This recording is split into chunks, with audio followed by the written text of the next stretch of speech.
gentlemen, welcome to the Dressed Up Lie. I'm your host, Pyson Guion Jackson, and today is some juicy stuff going on in the presidential debate that we're going to break down today on this show in this very short period of time that I have.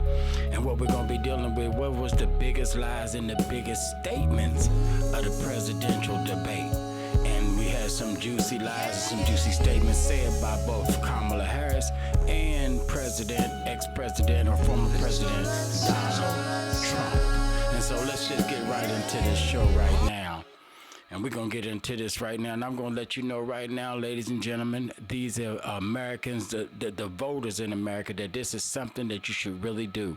You should really watch this debate at least 4 to 5 times because there is some juicy information in it. Now, let's get down to one thing that we know was in it was a bunch of lies. Whether by Kamala Harris or by Donald Trump, we know there was a bunch of lies. So Kamala Harris makes this plain that there was going to be a bunch of lies, especially by Donald Trump. Listen to this. You said she went to negotiate with Vladimir Putin. Vice President Harris, have you ever met Vladimir Putin? Can you clarify tonight? Yet again, I said it at the beginning of this debate, you're going to hear a bunch of lies coming from this fellow. And that is another one. And that is another one. So when we counted, and I watched this show, I watched the debate right now. I'm up to I watched this show this debate at least 8 to 10 times.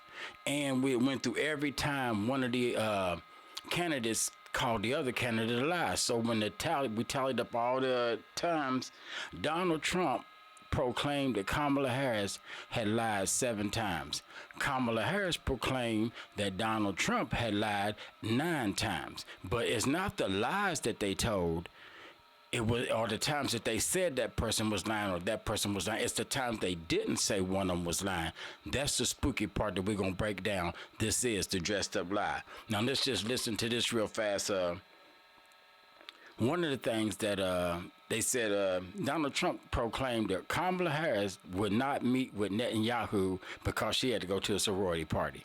Kamala Harris said that Donald Trump was given $400 million and had a silver platter. Listen to this exchange right here. This is the most important exchange of the debate, and I don't know what is true or what is not. Listen to this. But let's understand how we got to where we are.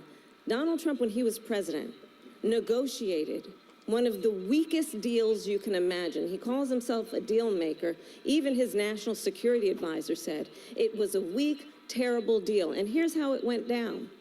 He bypassed the Afghan government. He negotiated directly with a terrorist organization called the Taliban.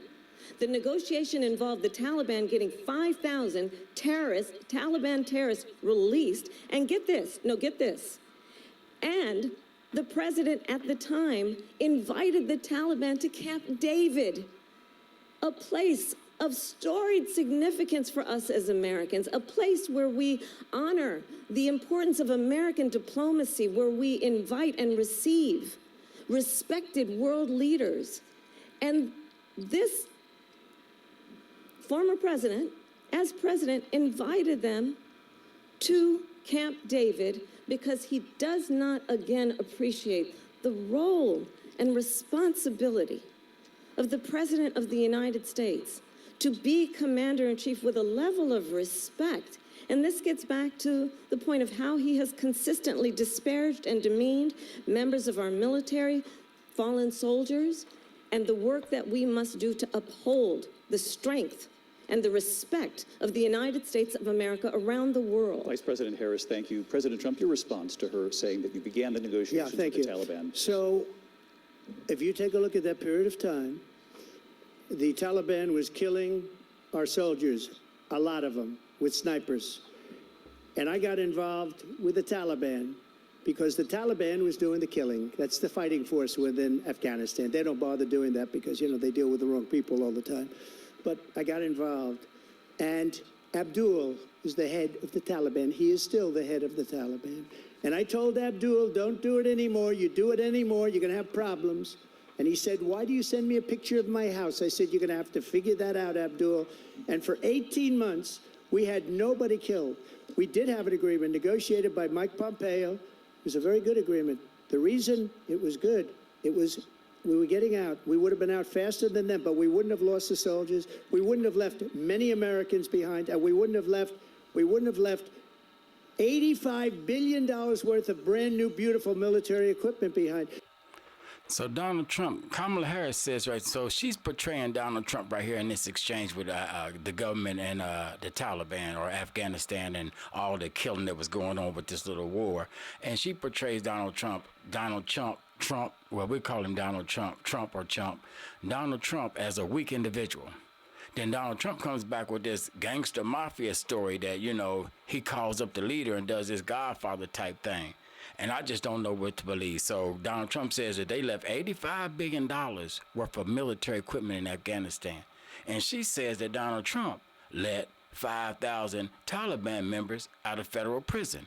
So let's watch this exchange again right now and watch this. And I want you to listen very carefully to Donald Trump right here. And I got involved with the Taliban because the Taliban was doing the killing. That's the fighting force within Afghanistan. They don't bother doing that because, you know, they deal with the wrong people all the time. But I got involved. And Abdul is the head of the Taliban. He is still the head of the Taliban. And I told Abdul, don't do it anymore. You do it anymore, you're going to have problems. And he said, why do you send me a picture of my house? I said, you're going to have to figure that out, Abdul. And for 18 months, we had nobody killed. So Donald Trump went into this gangster thing. He sent this man a picture of his house, and that stopped the war. Kamala Harris didn't say that was a lie. So that was a gangster move, or, you know, what is this a dressed up lie, America? Donald Trump is gangster. So I got one more situation I'm going to bring up real quick, and this is dealing with a statement that Donald Trump said during the debate about Kamala Harris that maybe nobody, you have to watch the debate at least 5 to 6 times because they are saying some secrets and giving away some secrets. So to me, I believe that Donald Trump and Kamala Harris knows each other very well. So watch this exchange right here. Let me see if you hear what I hear. I want to move on now to race and politics in this country. Mr. President, you recently said of Vice President Harris, quote, I didn't know she was black until a number of years ago when she happened to turn black, and now she wants to be known as black. I want to ask a bigger picture question here tonight. Why do you believe it's appropriate to weigh in on the racial identity of your opponent? I don't, and I don't care. I don't care what she is. I don't care. You make a big deal out of something. I couldn't care less. Whatever she wants to be is okay with me. But those were your words, so I'm asking. I don't know. I mean, all I can say is I read where she was not black, that she put out, and I'll say that. And then I read that she was black.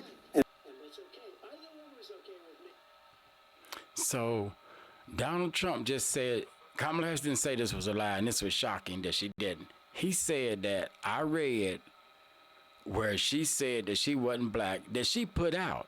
And then he went, and I'll say that. Watch this again. I want to move on now to race and politics in this country. Mr. President, you recently said of Vice President Harris, quote, I didn't know she was black until a number of years ago when she happened to turn black, and now she wants to be known as black.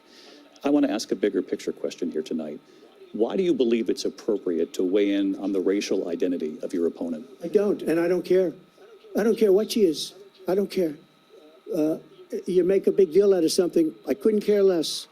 Whatever she wants to be is okay with me. But those were your words, so I'm asking. I don't know. I mean, all I can say is I read where she was not black, that she put out, and I'll say that. And then. And he said, and I'll say that. Okay, so now this is the whole thing about it. You know, we got 2 candidates running to be the president of the United States. I don't know who's lying. I don't know who's telling the truth, but this is the dressed up lie. What do you think is the truth and is a lie during these big confrontation during the presidential debate? Was Kamala Harris lying? Was ex-President Trump lying? One more thing I want to say. We need to really get into some more serious issues here when we are running for office. We done beat the abortion horse and we done beat the immigration horse enough. We really need to get into some serious issues because it's affected my family and a lot of American families, and that's the mental health of this country. Nobody is addressing the mental health of this country. Another issue we need to get into, America, before my time runs out, is we need to get into this homeless situation. It is a shame that homeless people have to live on the street the way that they're living on the street and suffer the way they're suffering. To me, that's a slow death, and that's worse than an abortion. We need to help these homeless people, and we need to get more active with our mental health situation because it is a major league problem. There are thousands of women being raped every night in homeless camps. You have to visit a homeless camp to know. Let's go ahead and go out and vote for somebody who has the issues that you believe that affect your life, and not because of the color of their skin or because you are in your feelings. Hey, I want to thank you for watching the Dressed Up Live. I am your host, Pyson Gion Jackson.